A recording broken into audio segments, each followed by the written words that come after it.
Welcome back to The Explainer. Today, we are diving into a genuinely fascinating story of historical rediscovery. Now, if you've ever seen pictures of Hampi, or maybe you've even been lucky enough to walk its grounds, you know it's this breathtaking, globally famous expanse of ancient ruins. Millions of people visit it today, just marveling at the sheer scale of the Vijayanagara Empire. But here's something wild to consider. Just over a century ago, the history of those magnificent ruins was basically a blank slate. Nobody really knew the story behind them. And honestly, the story of how that history was rediscovered is just as captivating as the ruins themselves. So, how exactly do you rebuild a lost empire? I want you to really think about that for a second. The history of the Vijayanagara Empire wasn't just sitting neatly in a textbook somewhere waiting to be read. It was more like a massive, shattered puzzle. The pieces were scattered across overgrown ruins, totally forgotten manuscripts, and really obscure foreign travel accounts.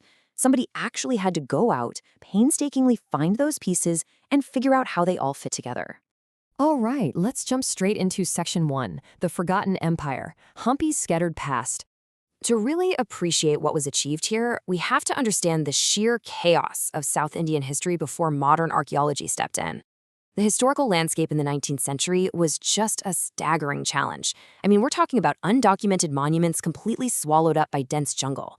We had ancient inscriptions everywhere that nobody had even bothered to translate, and the historical chronologies, totally confused. You had overlapping dynasties, conflicting regional calendars. It made timelines virtually impossible to follow.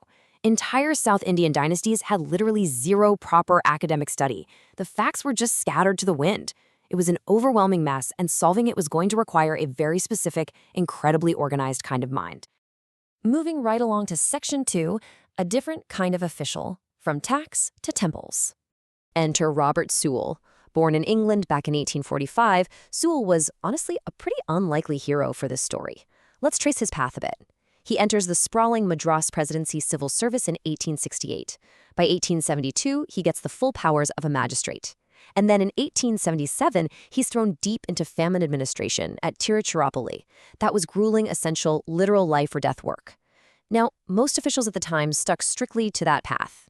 Administration, taxation, law.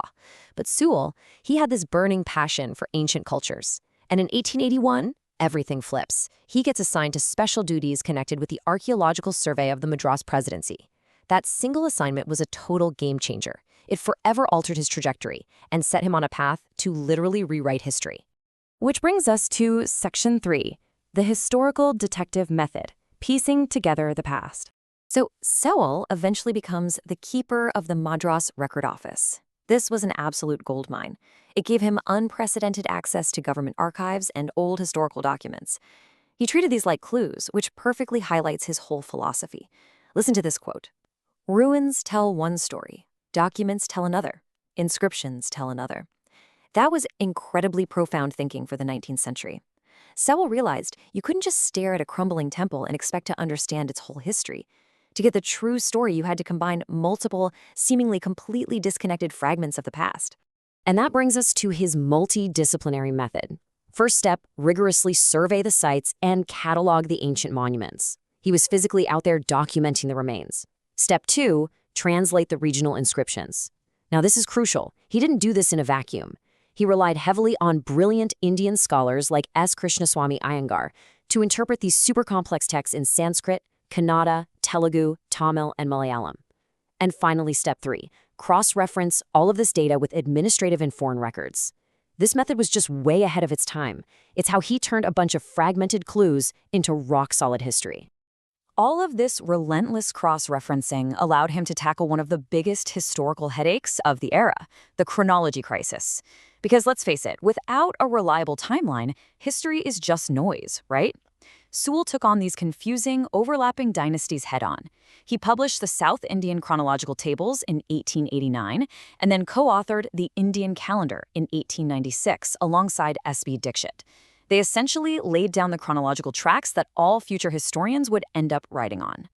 Now for Section 4, publishing a masterpiece, a forgotten empire.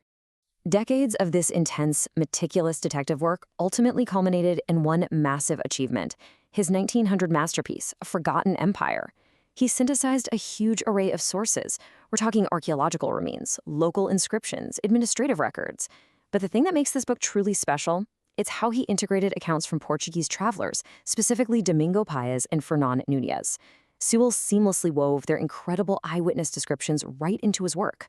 These specific accounts gave readers these vivid, ground-level details about the empire's dazzling power, its immense wealth, and what daily life was actually like in that bustling capital.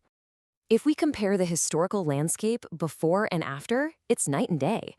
Before Sewell, the history was scattered, sources were fragmented, and this massive empire was virtually unknown to Western readers. But after his publication in 1900, massive shift. Suddenly we have clear chronological organization. We have that amazing Portuguese evidence beautifully integrated for color and context. And boom, Hampi gains international fame. His book was this revolutionary synthesis that introduced a forgotten South Indian superpower to global audiences for the very first time. That takes us to Section 5, a complicated colonial legacy, evaluating Sewell today. Now, historical work never exists in a vacuum, and it is absolutely vital that we view 19th century historians objectively through a modern lens. Looking at the criticisms, modern historians point out that Sewell was, at the end of the day, a colonial administrator. His historical interpretations were sometimes filtered through a British administrative lens. On top of that, his excavation methods at the famous Buddhist Amarvati Stupa have drawn criticism because 19th century archaeological methods often ended up destroying vital contextual information. However, balancing this out on the preservation side, even his toughest critics acknowledge a very crucial fact. His exhaustive documentation saved massive amounts of historical information that would have otherwise vanished completely.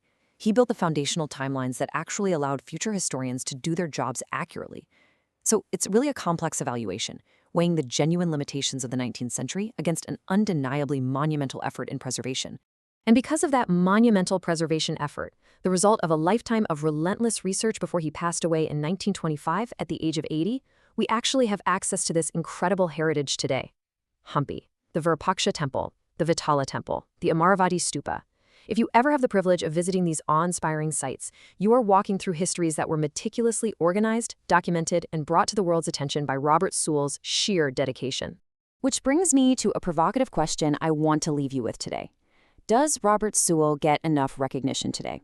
You know, we so easily marvel at the great kings, the warriors, and the emperors of the past, but we rarely stop to think about the relentless, behind-the-scenes effort required to rescue their stories from total obscurity.